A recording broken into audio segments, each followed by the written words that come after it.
and welcome to Diemka's Woodworks. My name is Dima. In this video, we're going to do a 2014 shop tour.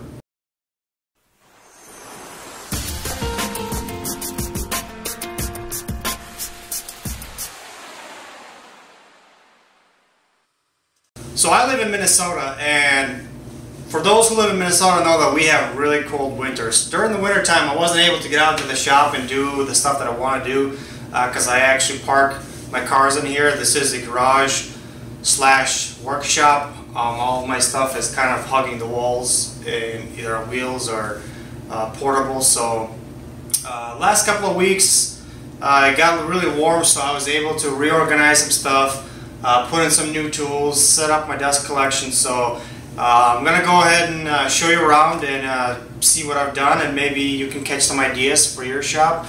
Okay, so starting from the right side of the garage, obviously I got my garage door here. I have it closed because it's kind of loud outside. So of course I got my trusty old shovel for the snow. Every Minnesota should have one. If you don't, get one.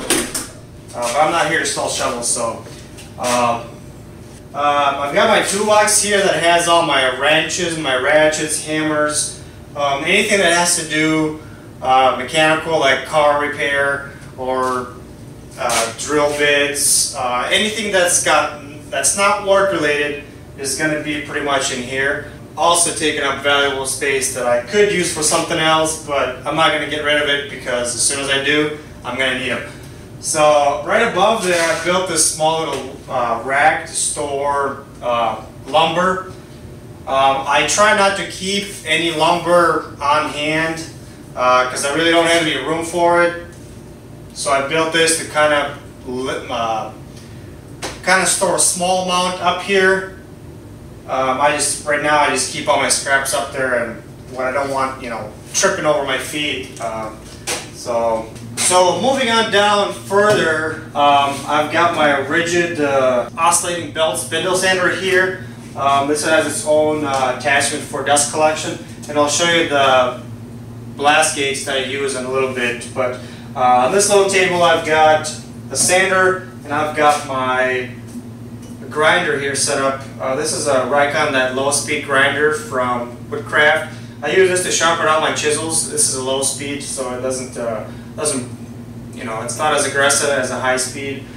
Down below here I have the planer that is set up on wheels, but I can just wheel around wherever I'm working.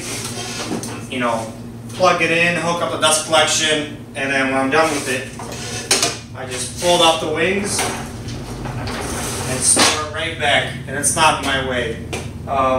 If I need it a little bit higher, it's not really bolted down, so I can pick it up and put it on my workbench. But that seems to work well for me. I've got a space here that right now I have some insulation that I use during the winter time to insulate my garage when I'm in here. In a few weeks I'm going to turn that into a shelf unit, and this is going to be the door that's going to cover it, so I can store more stuff in there. That insulation doesn't need to be there. I can put it somewhere else. So let's zoom into the blast gates, and I'll show you how these look. So I'm too cheap to buy my own blast gates. I actually make them myself out of 3/4 inch MDF. They seem to work pretty good. They're nothing special, but I think for what I paid for the scrap piece, which was free, this is a pretty good, and it's tight, it doesn't leak. I've got a 4-inch line coming off the main 6-inch for my dust collection for the belt sander. If you want more information on how I make these blast gates, just comment down below, and if there's enough interest I can make another video of it. But it's really simple. So the next thing I have is my dust collection system that I bought at Harbor Freight. This is a 2 horsepower. This is hooked up to a 6-inch PVC line that runs all the way along the top of my shop here, and I have it teed off with blast gates to separate tools I got. When I use my table saw, I just take an extra hose and I just hook it up directly into the dust collection because I can move it around wherever I want. But really, my lathe, my drill press, and every other tool that I have that requires dust collection has its own 4-inch line teed off of the 6-inch, and it just runs along the ceiling here, and you can't really see it because it's hidden behind some joists. So that's the dust collection. The next tool I have here is my Rikon bandsaw. This is a new bandsaw I just picked up about a month or so ago. So I haven't been able to use it very much, but so far I really like it. So let's zoom in and I'll show you what didn't come with the bandsaw that I had to add as an attachment later. So along with this light that I had to attach myself, I also bought the Craig fence system. This bandsaw didn't come with the fence, so I had to, I was originally going to make one, but it was going to take too much time, so I just went ahead and got the Craig fence system. It actually is pretty decent. I'd recommend, for anybody that's looking for one, to get one of these. They're about $100, but I think they're well worth it. So the next tool that I have in the corner here is my table saw. I got rid of the original stand that the table saw came with and built this cabinet that's on wheels, so I can actually wheel it out and put it wherever I want.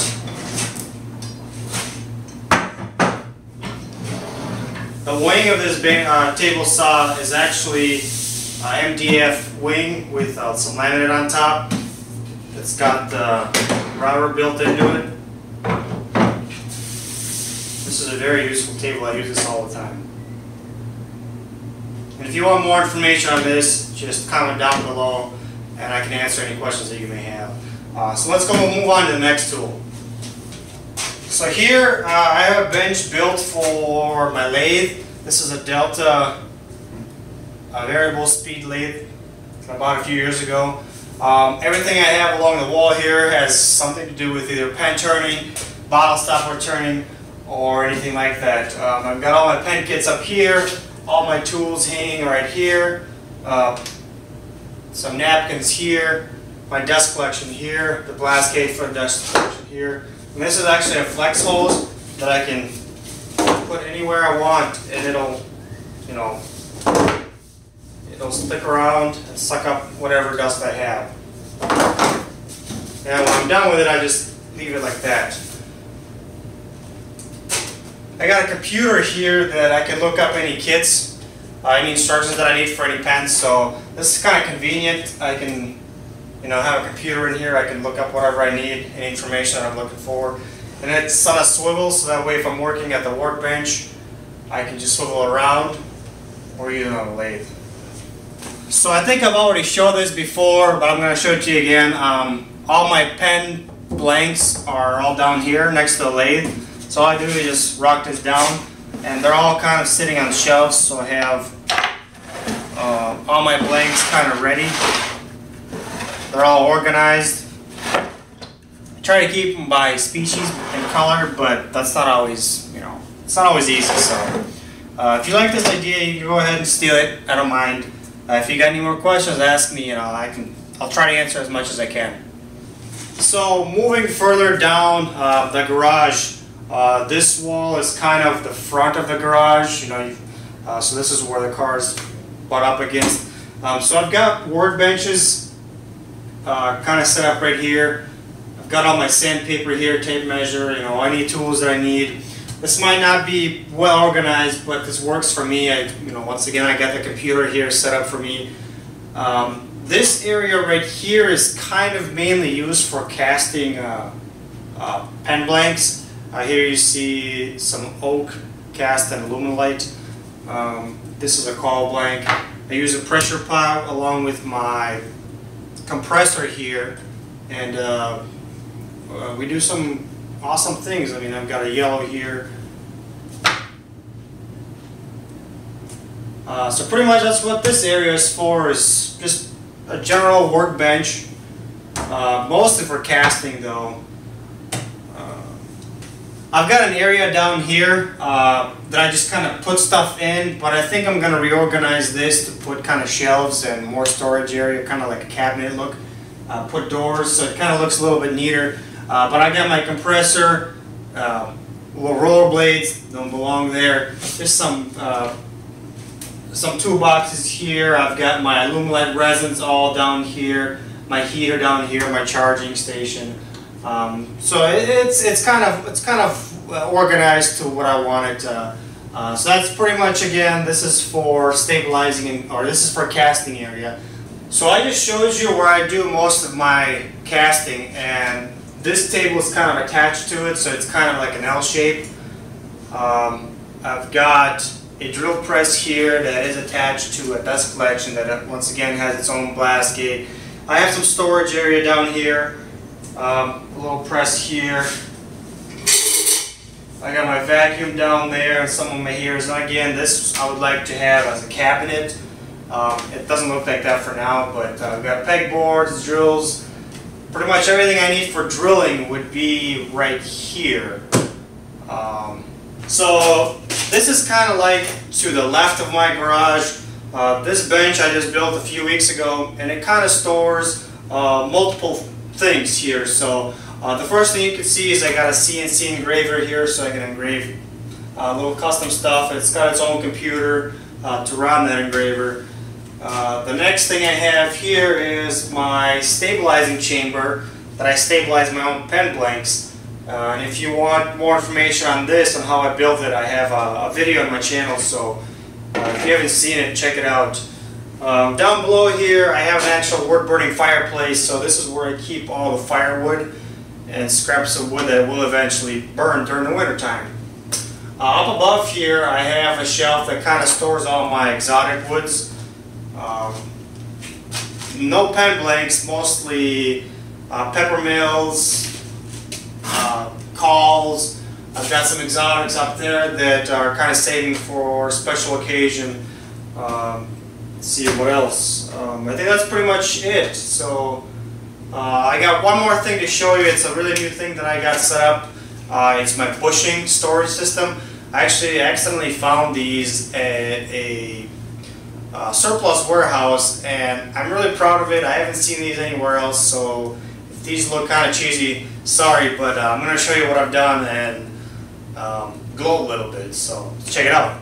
Alright, so before I found this solution, the way I stored my bushings to turn on my pens, I really didn't have a good way to do it, so I just kind of kept them in a tackle box, and I thought that was kind of a ghetto way to do it. If you do it that way, there's nothing wrong with it, but this is the way I do it. So I found these pegboard tubes, and what they are is they just have, you know, it's plastic. These are rubber, and the bottom comes off. Here, I'll grab one that has tubes in it. They're not that big. They're just big enough to take your tubes. But what it is you take the bottom off, and your bushings just slide right in there. And actually, you can orientate them exactly how they go into your mandrel, so that way you don't have to always guess or measure them. So I thought it was pretty neat. They just hang like that on your board, look all neat. Just grab a Sharpie and just mark them and go from there.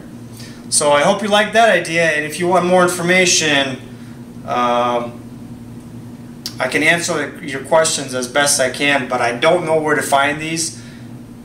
An actual store that anybody could go to. Unless you're in Minnesota, then I can direct you to the warehouse that I got these at. But I hope you like that idea. Well, thanks for watching. I hope I gave you some ideas to incorporate into your shop. If you like this video, don't forget to give it a thumbs up. And if you're not a subscriber, subscribe. You know you want to. Well, see you next time. I'm going to do some work in here instead of showing it off.